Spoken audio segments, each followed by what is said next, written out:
اعوذ باللہ من الشیطان الرجیم بسم اللہ الرحمن الرحیم تلک الرسل فضلنا بعضهم على بعض منهم من کلم اللہ ورفع بعضهم درجات وآتينا عيسى ابن مريم البينات وأيدناه بروح القدس ولو شاء الله ما اقتتل الذين من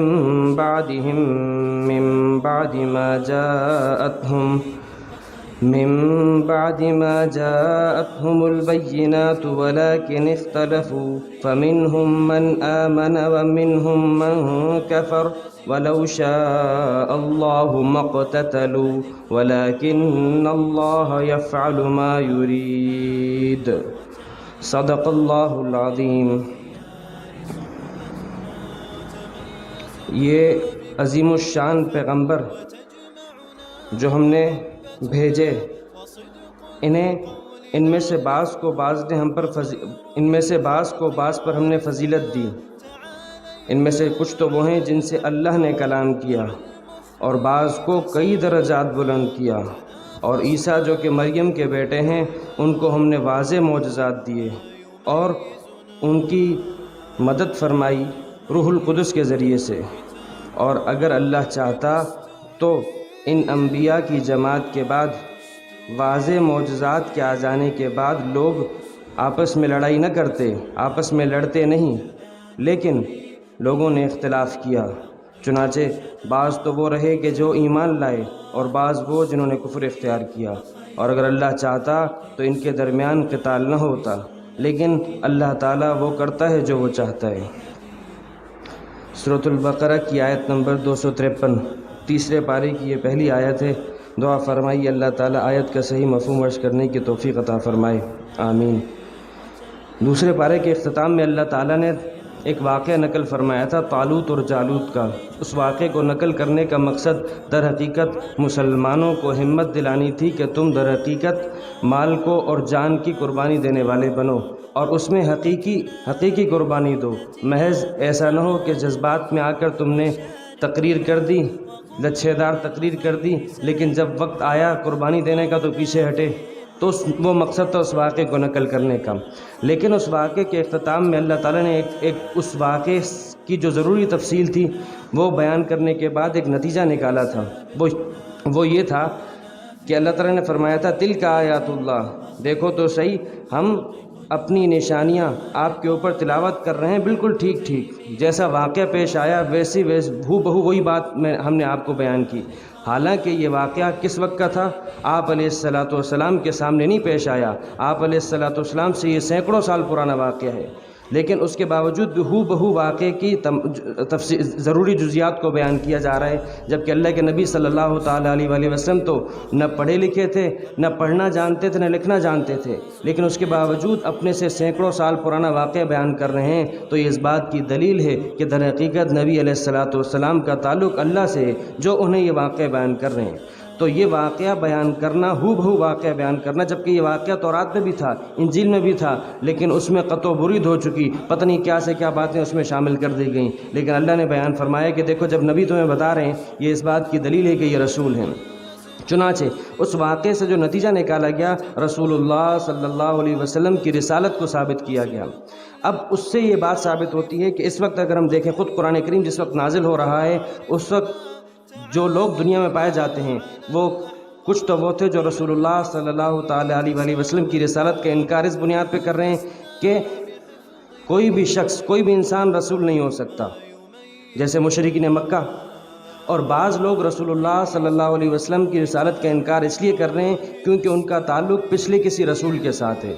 تو اللہ تعالیٰ فرماتے ہیں کہ انک و انک لمن المرسلین، آخری آیت کیا تھی کہ بے شک آپ اللہ کے بھیجے گئے رسولوں میں سے ایک رسول ہیں، یعنی ان لوگوں کی بھی تردید ہو رہی ہے جو کہ کہتے ہیں کہ اللہ نبی انسان رسول نہیں ہو سکتا۔ تو فرمایا نہیں، انسان رسول، انسانوں کی فلاح کے لیے انسان ہی آئیں گے جو کہ ان کی رہنمائی کریں گے۔ اور رہی بات یہ، ان لوگوں سے بھی کہا جا رہا ہے کہ دیکھو جس طرح تمہارے عیسیٰ علیہ السلام رسول ہیں، موسیٰ علیہ السلام رسول ہیں، اللہ تعالیٰ نے لوگوں کی اصلاح کے لیے جو رسولوں کی جماعت بھیجی انہی کا فرد اور آخری فرد رسول اللہ محمد عربی صلی اللہ علیہ وسلم ہے۔ اب اللہ تعالیٰ ان لوگوں کی طرف متوجہ ہو رہے ہیں جو در حقیقت رسول اللہ صلی اللہ علیہ وسلم کی رسالت کا انکار اس لیے کر رہے ہیں کہ در حقیقت وہ اپنے نبی کی محبت میں اور اپنے نبی کے ساتھ جو ان کا تعلق ہے اس میں وہ انکار کر رہے ہیں۔ چنانچہ اللہ تعالیٰ اس کو فرماتے ہیں کہ دیکھیں ہم نے رسولوں کی جماعت بھیجی ہے تو اس میں درجہ بندی رکھی ہے، بعض رسولوں کو درجہ بڑھ کر ہے، بعض رسولوں کا درجہ ہم نے ان سے کم رکھا ہے، لیکن یہ اس لیے نہیں کہ در حقیقت تم جس کا درجہ بلند ہے تم اس کو مانو اور جس کا درجہ کم ہے ان کو تم نہ مانو۔ یہ صرف اور صرف اللہ تعالیٰ کا ایک نظام ہے، اللہ تعالیٰ نے ایسا کیوں کیا اس کی وضاحت آگے آتی ہے، لیکن اس کا یہ مطلب نہیں کہ تم اس بنیاد پر آگے آنے والے رسولوں کا انکار کر دو۔ چنانچہ عیسائی اس وقت بھی یہودی رسول اللہ صلی اللہ علیہ وسلم کی رسالت کا انکار کر رہے ہیں، تو کس وجہ سے؟ کہ ہمیں آخری جو نبی آنے تھے وہ تو بنو اسرائیل میں آنے چاہیے تھے، بنو اسماعیل میں کیسے آ گئے؟ اسی طریقے سے وہ عیسیٰ علیہ السلام کی توہین کرتے ہیں۔ اب عیسائی ہیں تو وہ رسول اللہ صلی اللہ علیہ وسلم کو نہیں مان رہے، تو قرآن کریم فرماتا ہے ایسا نہ کرو، بلکہ یہ رسولوں کی جو جماعت ہے ہم نے ان میں درجہ بندی رکھی ہے۔ اب اس مضمون کو اب پھر فرمائے یہ تمام کے تمام انبیاء یہ دین کے اعتبار سے ایک ہی تھے۔ چنانچہ ایک حدیث میں آتا ہے رسول اللہ صلی اللہ علیہ وسلم نے فرمایا کہ تمام انبیاء وہ باپ شریک بھائی ہیں۔ باپ شریک بھائی یعنی یوں سمجھ لیجیے اگر ایک آدمی نکاح کرے کہیں اور 2 بیویاں ہوں اس کی، تو دونوں سے جو اولاد ہوگی وہ اصل میں ایک ہی ماں ایک ہی باپ کے ہونے کی وجہ سے باپ شریک کہلائے گی۔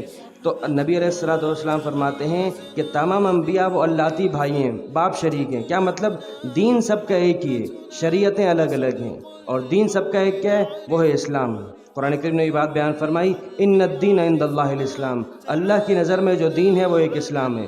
کیا آدم علیہ السلام اور کیا رسول اللہ صلی اللہ علیہ وسلم تمام انبیاء نے جس دین کی تبلیغ کی ہے، جس دین کی دعوت دی ہے وہ ایک اسلام ہے، اس کے علاوہ کوئی اور نہیں ہے۔ پورا قرآن کریم اس سے بڑا ہے کہ ایک ہی دین کی تبلیغ کی ہے۔ ہاں شریعتیں مختلف رہی ہیں اور شریعتیں وہ زمانوں کے اعتبار سے تبدیل ہوئی ہیں، لیکن دین یہ ایک ہی تھا۔ اور دین کیا مطلب؟ اللہ کے بارے میں عقیدہ، آخرت کے بارے میں عقیدہ اور رسولوں کے بارے میں عقیدہ، یہ تمام انبیاء کا ایک ہی رہا ہے۔ اس کے بعد اب جب یہ بات رہی تو اللہ تعالیٰ ارشاد فرماتے ہیں کہ دیکھو جب تمام کے تمام انبیاء ایک ہی، ان کا سرچشمہ، ان کا مقصد، ان کی دعوت و تبلیغ کا مقصد ایک ہی ہے، لہٰذا تم نے سب کے اوپر ایمان لانا ہوگا۔ ایسا نہ ہو کہ ایمان لانے میں تم فرق کر دو۔ چنانچہ 6 پارے کے شروع میں اللہ تعالیٰ نے فرمایا ان الذین یکفرون باللہ ورسلہ ویریدون ان یفرقوا بین اللہ ورسلہ، وہ لوگ کافر ہیں جو لوگ اللہ اور اللہ کے رسولوں کے کا انکار کرتے ہیں اور کیا کرنا چاہتے ہیں یہ کہ وہ اللہ اور اللہ کے رسولوں کے درمیان فرق کریں۔ کس طور پر؟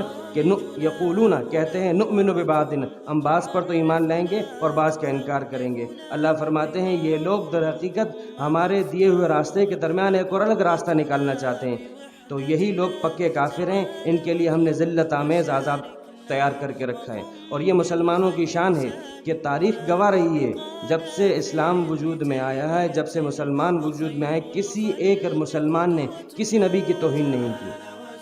لیکن اس کے علاوہ آپ کو عیسائی ملیں گے، وہ نبی علیہ الصلوۃ والسلام کی توہین کریں گے، نعوذ باللہ من ذالک، اور یہودی ملیں گے تو وہ عیسیٰ علیہ السلام کی توہین کریں گے یا رسول اللہ صلی اللہ علیہ وسلم کی توہین کریں گے۔ اور اس جدید زمانے میں بھی آزادی اظہار کے نام پر طرح طرح سے بےہودگی مچائی جاتی ہے، لیکن کوئی مسلمان ایسا نہیں ملے گا جو کسی نبی کی توہین کرے یا کسی آسمانی کتاب کی توہین کرے، جبکہ ایک مسلمان جانتا ہے کہ اس وقت جو آسمانی کتاب لوگوں کے ہاں رائج ہے، بائبل ہے یا تورات ہے، وہ اپنی اصل شکل میں نہیں ہے، لیکن ایک مسلمان نہیں ملے گا جو کہ آپ کو تورات کو جلانے والا ملے یا انجیل کو جلانے والا ملے۔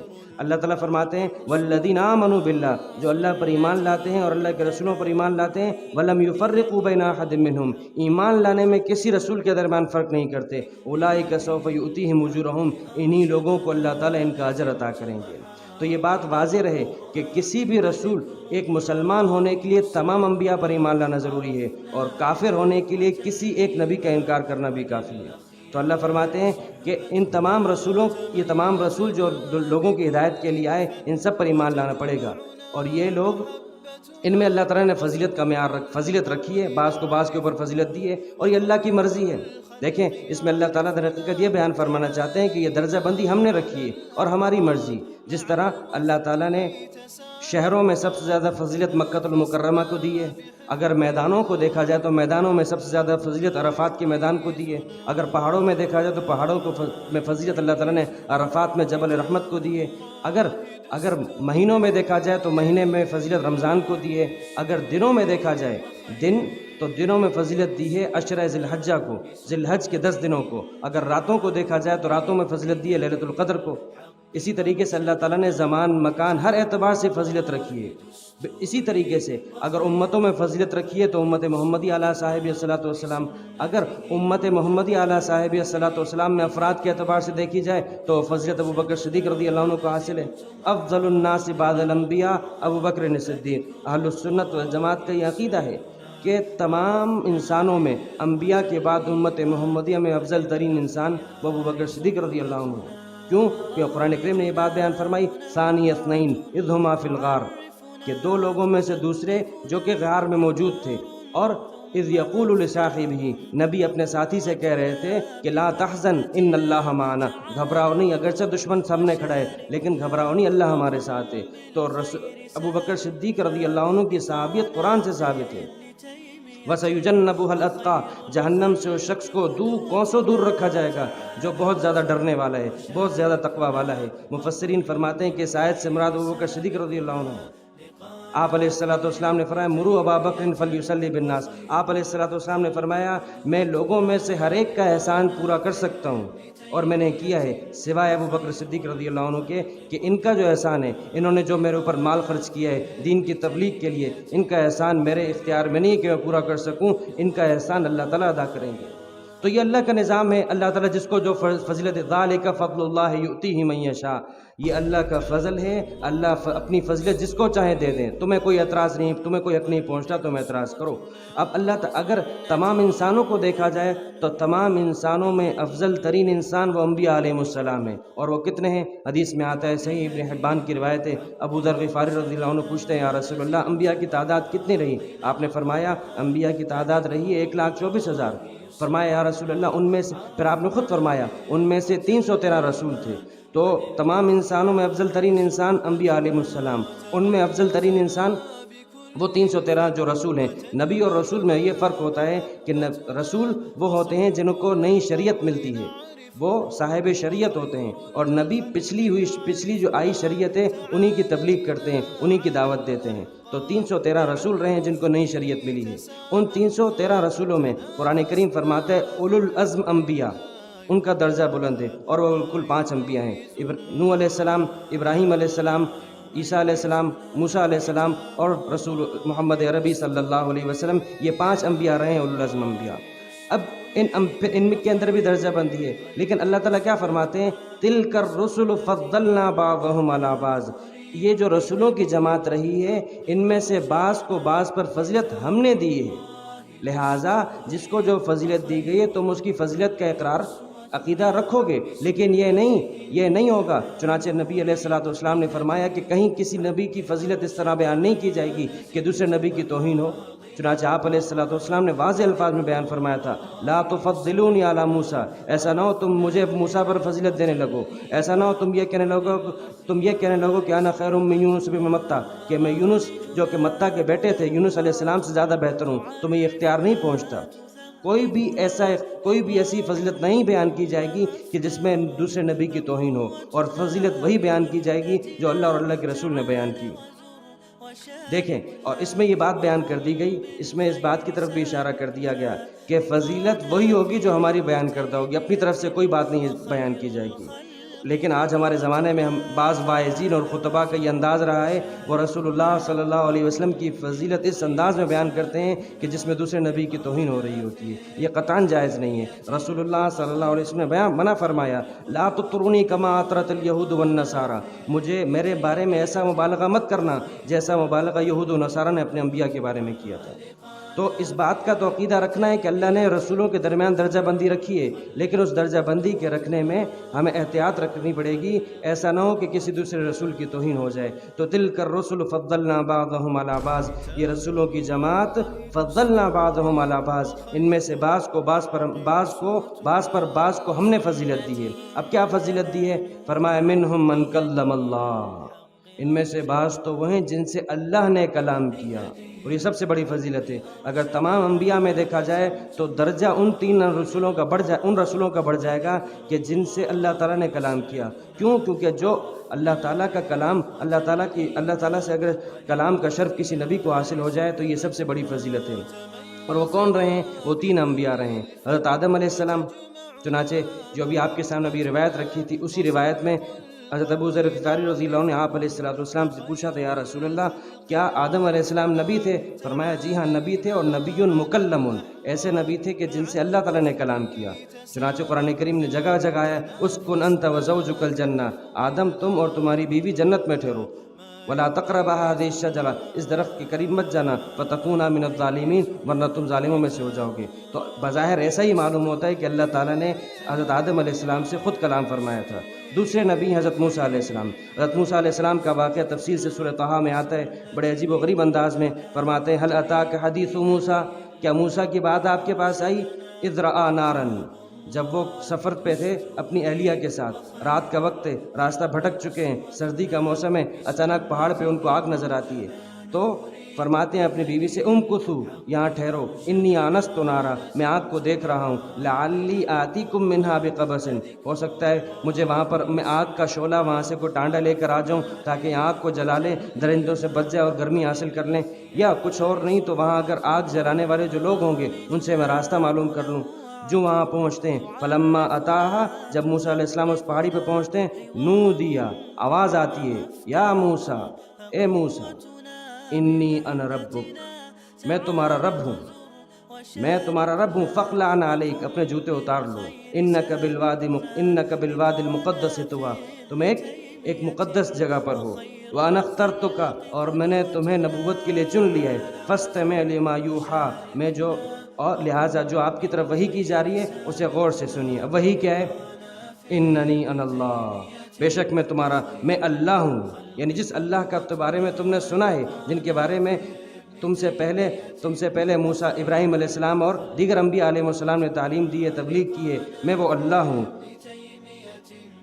فرمایا فاعبدنی، میری عبادت کرو، میری بندگی کرو، واقم الصلاۃ لذکری، اور میری یاد کے لیے نماز پڑھا کرو، ان الساعۃ آتیۃ، قیامت آنے والی ہے، اکاد اخفیہا، لیکن میں نے اسے چھپا کے رکھا ہے۔